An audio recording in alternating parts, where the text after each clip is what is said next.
Hey everybody, I'm about a minute early, but I'm just checking out stuff, looking at some technical issues, and we'll get going on the actual conversation in just a second. I hope everyone's doing well, keeping warm.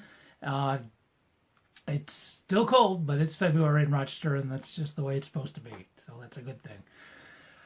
My name is Dave Sutliff Atias. If you didn't know, you may have just seen the Facebook event. If that just came into your feed, even though you weren't paying attention and maybe we're not Facebook friends or you don't like the Day for Change Facebook page, or if you saw it on nextdoor.com, which I'm going to start off with something with that. So my name is Dave Sutliff Atias. I'm running for City Council in the East District, and my plan is to do one of these Facebook Live things every Sunday at 7, and it'll go over to YouTube, and I'll have some closed captioning with that, and I'll be able to put the captioning on the Facebook video down the road.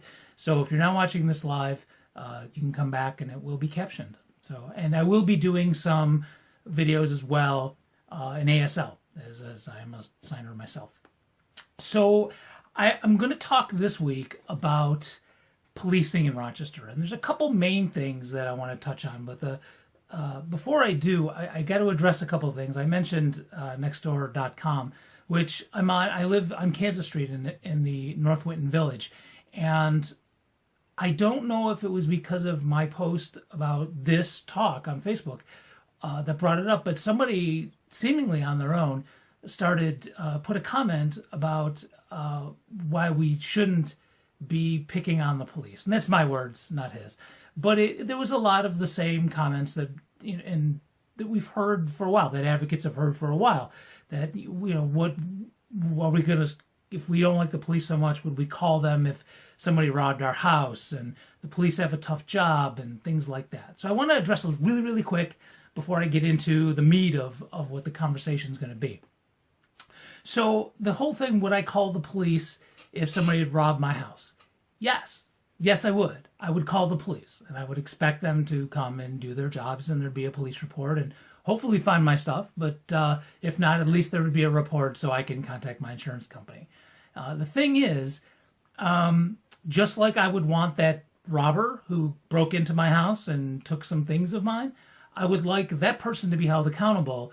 If the police do something illegal, I would like them to be held accountable too. And that's not happening right now because there are police in our community who are doing some really illegal things and immoral things. And we're going to talk about that in just a little bit. I'm not saying every police officer, but we'll get to that. Secondly, the police have a tough job. They do have a tough job. And actually, it's not all their fault. Well, some of it is because they do kind of make it hard on themselves. The ones who go around acting like they own the town and pulling people over for driving while black, or if they see a black teenager walking down the street with a backpack, they automatically start harassing them because students use backpacks too. So they bring some of it on themselves, but some of it's our fault. And what I mean by that is we give police responsibilities they shouldn't have. They shouldn't be dealing with people with mental illness issues. They shouldn't be dealing really with domestic squabbles and like that. There should be counselors and mental health counselors and mediators that should be called in well before anything escalates to a point where violence needs to be used on the part of the police or on the part of the individual as well, the citizen. And we put too much responsibility into their hands. They shouldn't be dealing with these mental health issues, and it sets them up for trouble, for sure. But by the same token, even without that, there are pulling people over and harassing people that just because of the color of their skin, and this is happening.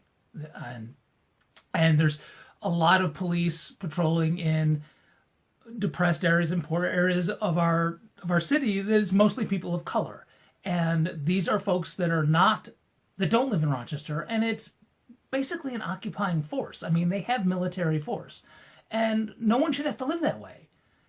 So let me get right into before I get into the Police Accountability Board, which seems to have some people upset, and the new police substations. Those are the two main things. I want to go back in time. I want to get a little historic for a second. So if you agree with what I'm about to say, and I'm pretty sure everyone can, whether you think it's a positive statement or a negative one, I think you'll be okay with what I'm about to say. The way our country started the United States, the founding fathers and the Declaration of Independence and the Constitution and all the things that happened still influence our country, how it operates today. Are you okay with that? Would you agree with that? Okay. So if you're okay with that, then you must consider, and I would say accept, that one of the ways that our country started was due to slavery. And I'm not saying it went parallel and they weren't connected. I'm saying we wouldn't have had a country if it wasn't for slavery, because a lot of the infrastructure and a lot of the things that we have in our country was based on the work that was done on the back of Africans that were forced over here. So if you accept that, which you should, however you feel about that, that slavery still affects the way things are today. And you can go from when slavery was legalized, and there's Jim Crow laws and the things that led up to the Civil Rights Act, and even how things are now. There's slavery now through mass incarceration. So that has been affected from how our country started. So if you're okay with that, no matter how you feel, in a positive or negative way or mixed emotions, however you feel about that, then this connects too. The police in the U.S. started as slave catchers. It's true. You can go to my campaign website, daveforchange.org, and under issues and police accountability, I have links. And you can check that out and do your own research, which always you should do. But that our country, the policing in our country, they started as slave catchers. And that has an effect on how we do our policing today. And once we get into that, if you can see, it makes sense when you talk to a teenager from Rochester, particularly a black or brown teenager, and you ask them, hey, have you ever had any trouble with the police? And almost everyone will say yes, that they've been harassed or questioned for some reason, for no reason, by the police. And if you ask white teenagers, who live in the city, they'll say, yeah, I was hanging with friends of mine, and we were out walking to the store for probably junk food, and we were stopped by the police, and they harassed my black friends, and they left me alone. And you'll hear that. You also can go to my website, that same place, daveforchange.org, and the police accountability plank of my platform. And there's going to be a link to a report done from Barbara Lackerware and Ted Forsyth on just reported issues of police brutality and what's happened. Now, some of what happened in terms of police being disciplined. Now, some of it's just best guess, because due to state law, which needs to be changed, we're not allowed to see a lot of that. But what we do know is that the decision as of today on what happens to police is solely up to the discretion of the police chief, and that's the police policing the police. And there's no rock band involved in that sentence whatsoever. So something needs to be done. Now, there has been different proposals for police accountability boards throughout the years, for decades, and mostly black activists, and they haven't happened. And I know one of them, and I'm not going to get the date right, so I'm not even going to try and guess, one of them was approved, and the police union sued and ended up getting all the teeth from it pretty much pulled out, and it fizzled away. And what we have now really does not work. It's not working, and you can ask anybody who lives in various parts of our city, Jefferson Avenue, 14621, things like that. We have police officers who are running rampant, doing whatever they want and harassing whoever they want. And you could say, well, Dave, it's not everybody. Okay, of the harassment part, yeah, I'll give you that. It may even be a few number. I don't know if we'll ever find out. But the good cops aren't telling on the bad cops. And there's reasons for that. There's a culture when you're in a police force and that you don't tell. And if anybody does, then there's retaliation. And so putting police discipline in the hands of the police really doesn't work. We see it. We know it. Take a look at Barbara and Ted's report. You'll see there's stats on this. So some people got together and formed an alliance, the Police Accountability Board Alliance, which is 50 or so groups. They represent 50 or so groups that have gotten together and been working on this for quite a long time on a proposal for a police accountability board. And I'm not going to go into those details. You can Google it. You can go to my website for links for it. Same place, Police Accountability Platform Plank. And started actually working with City Council on this. And there were negotiations between the executive committee of the PABA, the Alliance, and members of City Council on this. And a really strong proposal for a police accountability board was brought forth by PABA. So the mayor found out about this. And she, not that it was a secret, but she came out with her own and released it publicly. And it was worthless. It was. It had some nice words. It took words actually from the PABA proposal and just took bits and pieces of it, but it pretty much it just left everything as the status quo. And City Council tabled that proposal. I have to admit, I was impressed. That was pretty cool that they did that. So City Council comes back with their own, and it's good. It's really good. It's better than anything we've had in action in Rochester, and better than most around the country. But there's two little loopholes, and I'm going to tell you about them. But before I do, I'm going to say this once, and I'll make sure I get it again. City Council has been having some community forums on their proposal. And even if you haven't read it yet, you'll have a chance to look at it at these forums. And there's been two of them, and the third one was postponed due to that cold weather thing we had going last week. So the next one is coming up. It's February 21st. It's a Thursday, 5:30 to 7. And it's at City Hall in the atrium. That's the second floor, not City Hall, City Council chambers. So if you have a chance to go to that downtown at 30 Church Street, you should do that. If you don't know about the proposal, you can learn about it there and you can give your feedback, or if you've already read about it ahead of time, you're more than welcome to. The police union has sent folks to kind of muddy the waters in the conversation in these things. So we need some people who are ready to go and advocate for the closing of these two loopholes I'm going to tell you about. Now, the first one is who is going to make up this police accountability board. And the PABA suggested that there would be 11 people, the majority of them recommended by the PABA. And the City Council version has 9 people, with the majority of people recommended by City Council and the mayor. Now, let's be honest about this. City Council has final say. They have to vote on everybody who's nominated. So they're going to have really complete control over who's on this board. But the majority of the nominations should be from PABA, members of the community, people who, and if you look at our proposal, you'll see the parameters on who should be on this board. And it's something that's fair. It's something that'll have decent outcomes for our citizens and the people who actually go to it. Second loophole that's a problem that I really have a problem with is who's going to be the legal representation of the Police Accountability Board.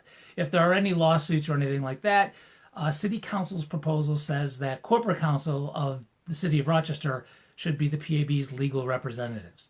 That is a seriously bad idea. I don't even know if that's legal, first of all, because if there's some kind of lawsuit or if there's some kind of action being taken against a police officer for illegal or inappropriate behavior, corporate counsel has to represent them.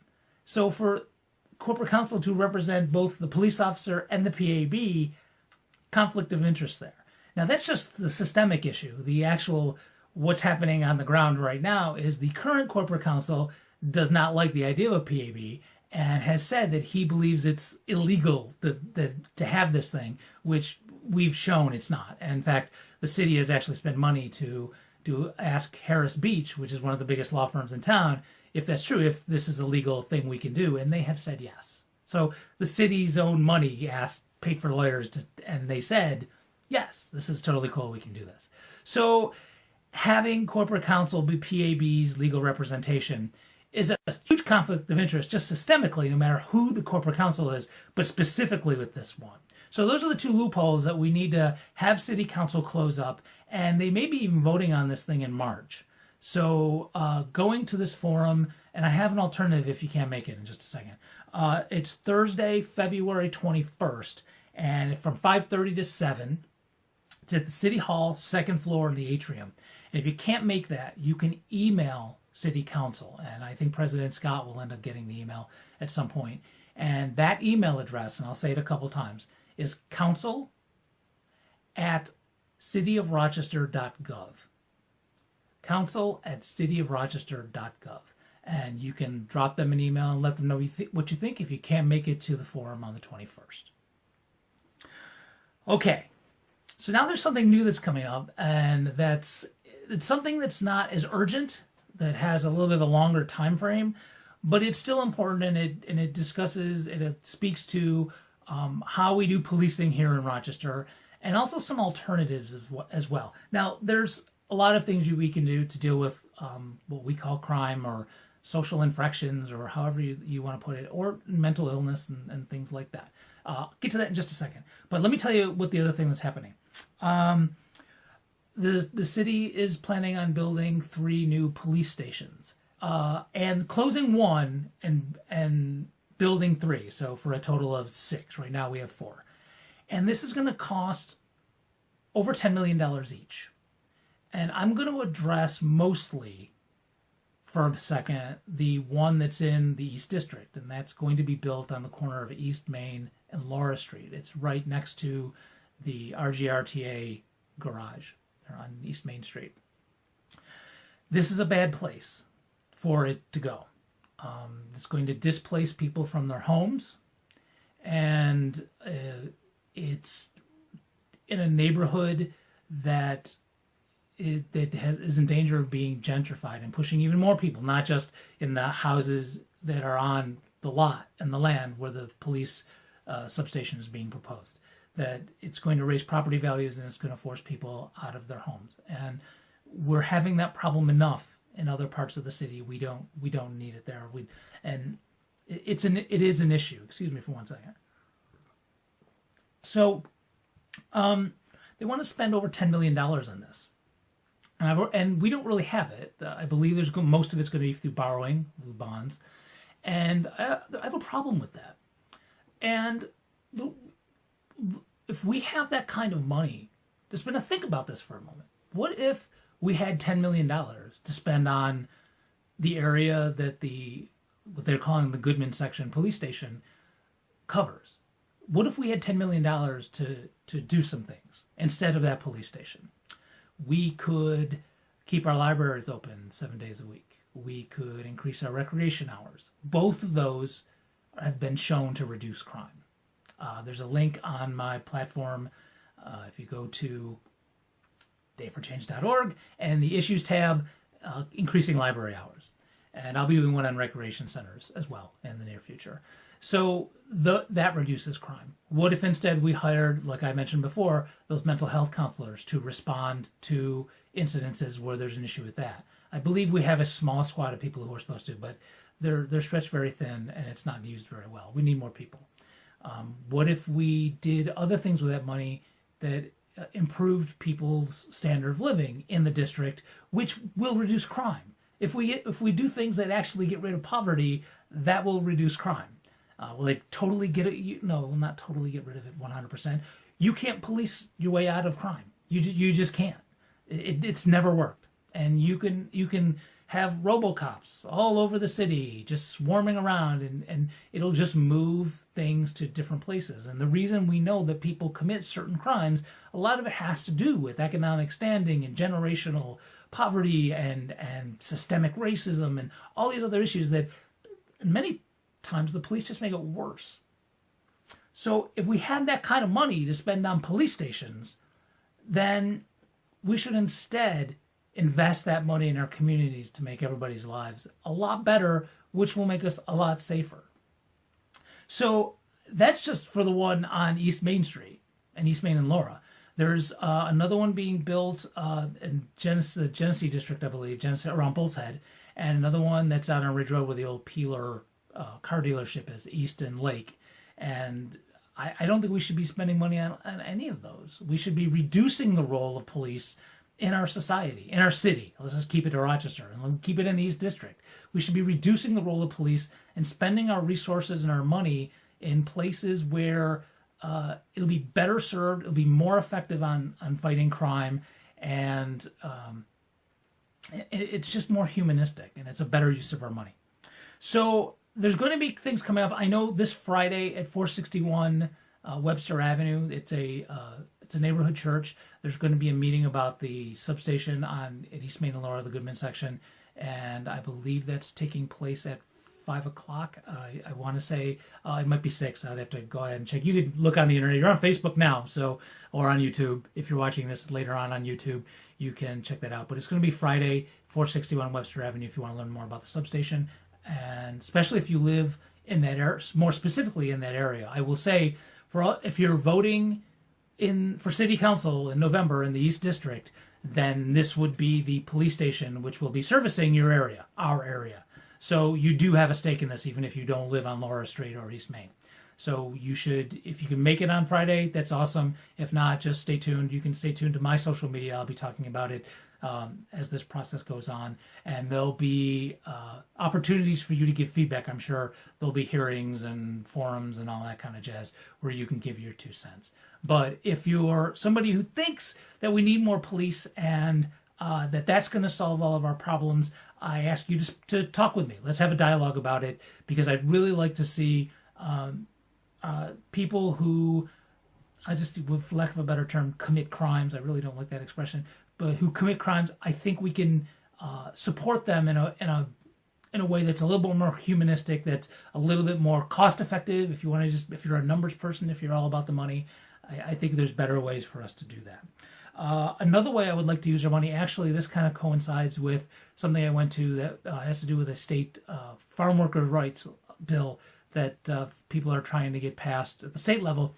If we took some of that money that we were going to spend on these police stations and we use that to support the creation of worker-owned small businesses that really were targeted towards things that are lacking in our area, grocery stores. I know there's talk about all these moving into the abandoned tops. I'm calling it abandoned, the empty tops over on Winton, and that's fine. I'm okay with that. But I'd still like to see all over the city, actually, some grocery stores that are about the size of maybe Abundance Co-op that are actually worker-owned. And that's something that I think would really do well in certain areas of the East District as well as all over the city. And we could use money to support that. What if there was a worker-owned movie theater in Rochester, in the East District, in Beechwood, in an area where it's not in suburbs and it's not downtown? And I know we have the cinema theater, which is awesome, by the way. But why don't we have more of them? Why do people have to drive their cars to go there? Why can't there be something that's walking? I mean, we now have in the East District a bowling alley that's in the city, and that's cool. I know a lot of folks go there. And why don't we have other things that make our lives better? And if you want people who live here, who live in depressed areas, to be able to run these businesses, there needs to be resources, because they don't have capital. And the people who have the capital to open these are the ones that already have money.